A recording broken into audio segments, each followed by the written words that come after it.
The new Rutgers University survey finds more than half of Americans are unhappy, worried, or pessimistic about the economy. CBS News contributor and Republican pollster Frank Luntz addressed these issues with a focus group of 25 people here in Studio 57. The phrase of 2014, income inequality. You hear it on television all the time. People are talking about it. In the polling that we've done, a majority of Americans believe it's true. But what do you think? The reason that there's income inequality, in my opinion, is because there's no manufacturing in this country. That's because all of the jobs have gone overseas because of the greed of the corporate executives who make millions of dollars while firing other people who need the jobs. The children of the wealthy have their ticket written from the day they're born. They're going to Yale, they're going to Harvard, they have jobs waiting for them. It's all set in stone. Everybody else has to fight for it. And the corporations aren't creating any jobs. I have a 27-year-old, and I encouraged him after he graduates, leave this country to go find a job. So you would leave the country? I lived in Australia for a year, and I made minimum wage over there is about $20 an hour. Why would I stay here for $7.50? I write you a check for $10 million, and here's the catch. You cannot return back to America. You can take anyone with you. You can live in Canada, Mexico, wherever you want to live across the globe. Check for $10 million, but you cannot return. Who would take the money? Raise your hands. You see, that just blows me away. You would go and not come back. I would go for free right now, actually. I feel like there's no future for me here. As a young adult growing up, an African American, I don't feel like that. That breaks my heart. It's true. I had to do things that I never had to do. I'm going to the National Guard, which, I mean, I am going to serve, but I never thought I would be doing that. I mean, I have a college degree. In Europe, they pay for your education. Canada, they pay for your education also. How many of you think the next generation is going to have it even more difficult than this generation? Raise your hands. This, to me, is devastating.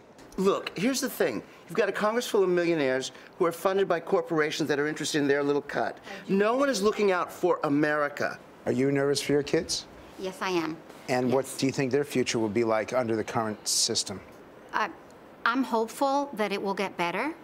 I do worry, but I wouldn't take that check from you. I wouldn't leave this country. You'd stay here? I still think it's the best country in the world.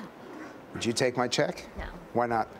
I agree with her. I still think this is the best country in the world, and I still think that you have the opportunity here.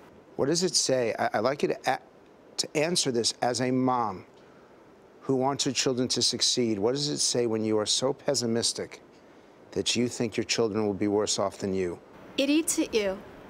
And the only thing I can see is education and praying that businesses will get some tax relief, bring jobs from overseas, and have some jobs for my kids when they're done with school. So the tax policy has to change. When you say tax policy, you mean tax the rich? No, but I don't even necessarily mean increase the taxes on the rich. I mean remove the loopholes.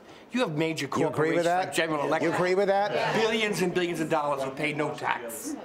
Exxon, BP, Amoco paid very little in taxes How about compared Apple to and Google, too? Yeah. Just the liberal companies, too, don't pay taxes. They all shelter taxes. Doesn't matter whether they're Democrats, Republicans, liberals, or conservatives. They all shelter taxes. Last question. Is it Washington's fault, Wall Street's fault, or both? Washington. Who says Washington alone? One. Who says Wall Street alone? They're one and the same. Who says both of them? For the first time in this conversation, we have consensus. And Frank Luntz is with us now. Good morning, Frank. Good morning. That was one of the most depressing sessions I have ever done. One thing I want to say here, because I noticed this before the recession, that the middle class in this country felt that they had been left behind. And the recession only deepened that. And now we're here. And the people feel like they're working hard. Yeah. They're sacrificing, living paycheck to paycheck.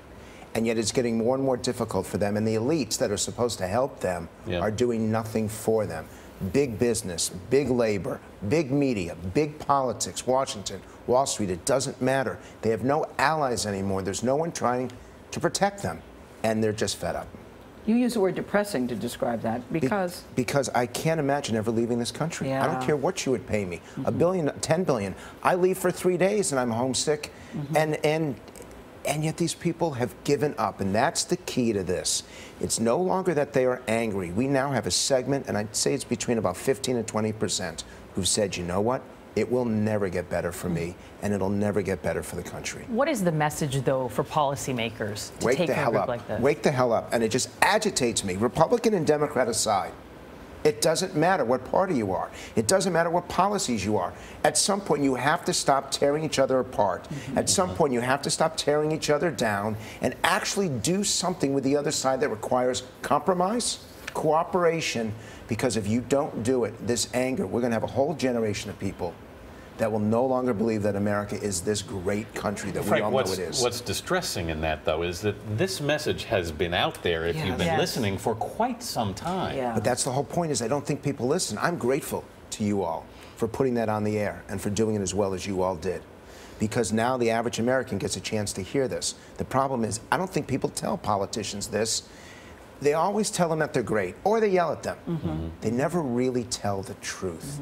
That's the truth. But are politicians listening? I'm not convinced of it. Yeah. I watched what's going on in the campaigns, all the negativity. Yeah. I'm hoping that we have a great debate season this fall, where you get a chance to hear the differences in a positive way, not just tearing each other down. The cry has certainly gotten a lot louder, even though it's been around for a while, about corporate tax laws and the tax breaks some groups are getting. Frank, it was really interesting. Thank you for sharing with us this morning. It's a pleasure. Thank you.